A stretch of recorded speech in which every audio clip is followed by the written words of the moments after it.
So ఇప్పుడే తగ్ life cinema చూసొచ్చాను. చాలా చాలా డిసప్పాయింటెడ్, బాగా నిరాశ, తీవ్రమైన నిరాశనే. ఎందుకంటే ఇప్పుడు ఈ నేమ్స్ ఏవైతే ఉన్నాయో, Kamal Haasan, Mani Ratnam, they are legendary names. And వాళ్ళ రీయూనియన్ 38 years తర్వాత నాయగన్ లాంటి ఒక ఐకానిక్ ఫిల్మ్ తర్వాత వాళ్ళు రీయూనైట్ అవుతున్నారు అంటే obviously we all have expectations. కానీ ఈ డిసప్పాయింట్మెంట్ అనేది ఆ స్కై హై ఎక్స్పెక్టేషన్స్ వలనో, లేకపోతే ఆ నేమ్స్ మీద మనకున్న ట్రస్ట్ వలనో, ఆ క్రెడిబిలిటీ వలనో, దానివల్ల వచ్చింది కాదు. You take this film independently, isolated from all the expectations and still see it, it is still disappointing because it's an extremely ineffective, predictable and boring film. స్టోరీలో కొత్తదనం లేకపోవడం అదంతా ఉంది, స్టోరీ కొత్తదేం కాదు. దాన్ని మించిన ప్రాబ్లం ఏంటంటే it is not exciting on any level. అంటే స్టోరీలో ఉండే ప్రతి ఎలిమెంట్ ఒక 50-60 ఏళ్ళ నుంచి మనం ప్రతి గ్యాంగ్స్టర్ సినిమాలో చూసిన ఎలిమెంట్సే. బిట్రేయల్, బ్యాక్ స్టాబింగ్, ఈ పవర్ ప్లే అన్నీ చూసేసాం. దానికి తోడు ఎటువంటి ఎమోషన్ లేకపోవడం, like literally zero emotional connect. కొన్ని సినిమాలు చూస్తున్నప్పుడు యు టేక్ రెట్రో, మీరు నా రెట్రో చూస్తే, నా రెట్రో రివ్యూతో చాలా మంది అగ్రి అవ్వలేదు, అగ్రి అయిన వాళ్ళు ఉన్నారు. బట్ రెట్రో చూస్తున్నప్పుడు I had one level of frustration, but I could still understand or see what excited the makers to make that film. ఒక ఐడియా లెవెల్లోనో లేకపోతే ఒక ప్లాట్ లెవెల్లోనో వాళ్ళు ఎగ్జైట్ అయ్యారనే విషయం నాకు కనిపిస్తుంది, వాళ్ళని ఏం ఎగ్జైట్ చేసిందనే విషయం నాకు కనిపిస్తుంది. తగ్ లైఫ్ చూస్తున్నప్పుడు I was like, even on paper what is exciting in it? Okay, paper మీద ఎగ్జైటింగ్ గా ఉంది, ట్రాన్స్లేట్ సరిగ్గా అవ్వలేదు అనుకుంటే that is different. But from what I have seen on screen, ఇదే ఉందా పేపర్ మీద అనే ఒక క్వశ్చన్ అయితే నాకు చూస్తున్నంతసేపు ఆ క్వశ్చన్ అయితే నా మైండ్ లో రన్ అవుతూనే ఉంది. దానికి తోడు the fact that this film comes from mister Mani Ratnam. Interesting విషయాలు ఏవి ఎక్స్ప్లోర్ చేయకుండా ఆ డ్రామా కొంచెం వెతికితే స్కోప్ ఉన్నప్పటికీ the film just keeps going from one predictable dull scene to the other. So ఇక్కడ నుంచి స్పాయిలర్స్ ఉంటే కొంచెం చూసుకోండి. ప్రతి గ్యాంగ్స్టర్ ఫిల్మ్ లాగానే ఇందులో కూడా the conflict is about capturing that power, ఆ పవర్ డైనమిక్స్. ఆ పవర్ ని పొందడానికి బిట్రేయల్, ఆ బిట్రేయల్ తర్వాత ఒక రివెంజ్, లాస్ట్ కి violence is pointless, it's futile అనే ఒక ఓవరాల్ ఒక theme. But the problem is ఆ కోర్ ఏదైతే ఉంటుందో, ఆ బిట్రేయల్ ఏదైతే ఆ కోర్ ఉంటుందో అది చాలా మ్యాటర్ ఆఫ్ ఫ్యాక్ట్ వేలో జరుగుతుంది. ఫర్ ఎగ్జాంపుల్, ఇప్పుడు తండ్రి కొడుకులాగా ఇద్దరు ఉన్నారు, చాలా క్లోజ్ వాళ్ళు, పైగా వాళ్ళు క్లోజ్ అన్న విషయం మనకి చెప్తారు తప్ప మనకు ఆ సీన్లు కూడా ఉండవు, టు బి వెరీ హానెస్ట్, వాళ్ళ బాండింగ్ ఎస్టాబ్లిష్ చేయడానికి. బట్ ఓకే, నేను నమ్ముతున్నా వాళ్ళిద్దరు తండ్రి కొడుకులు లాంటి వాళ్ళు, దే ఆర్ వెరీ క్లోజ్ అని చెప్పి. ఇప్పుడు ఆ అబ్బాయి, ఆ యంగ్ గైకి, ఆ కొడుక్కి చెప్తున్నారు, ఇట్లా నీ ఫాదర్ ఫిగర్ ఒక విషయం చేశాడు, he's not a nice man, అది ఇది అని చెప్తే నెక్స్ట్ సీన్ లో he's going to kill the father. అంటే కొంచెమన్నా కన్విన్సింగ్ గా ఉండాలి కదా హ్యూమన్ డ్రామా అనేది. దట్ ఈస్ ద కోర్ కదా మణిరత్నం గారికి. ఇప్పుడు వాడు ఒక్క సీన్ లోనే మారిపోయి చంపే రేంజ్ కి వెళ్ళిపోతున్నాడు అంటే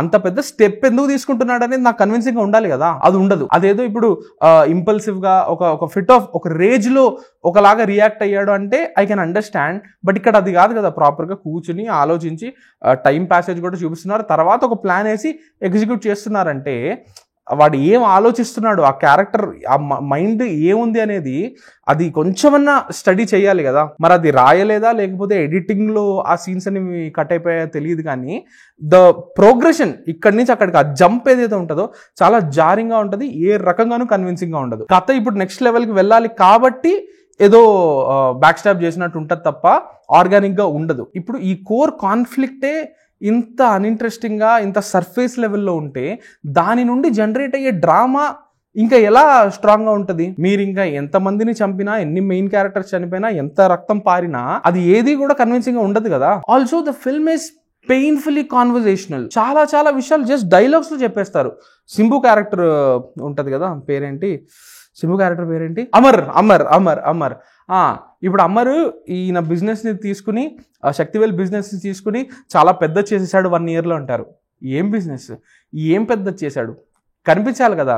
గ్రో అయ్యింది బిజినెస్ అని చెప్తున్నారు, ఎక్కడ గ్రో అయింది అది తెలియాలి కదా. తర్వాత ఒక 2 year టైం జంప్ ఉంటుంది మూవీలో. 2 year శక్తివేల్కి ఏదో జరుగుతుంది, ఆ జరిగాక ఆయన ఎలా వచ్చాడు వెనక్కి అని, 2 years నేను అలా ఉన్నాను, 2 years లో నేను మార్షల్ ఆర్టిస్ట్ ఎక్స్పర్ట్ని అయిపోయాను చెప్పేస్తారు అంతే. లైక్ అక్కడ డ్రామా ఉంది కదా, ఆ 2 years ఏం చేశాడని చూపించచ్చు కదా. అలానే నీ ఫ్యామిలీకి ఇది జరిగింది, నీ ఫ్యామిలీ నువ్వు లేనప్పుడు ఇలా ఎఫెక్ట్ అయ్యారు అని చెప్పేస్తారు.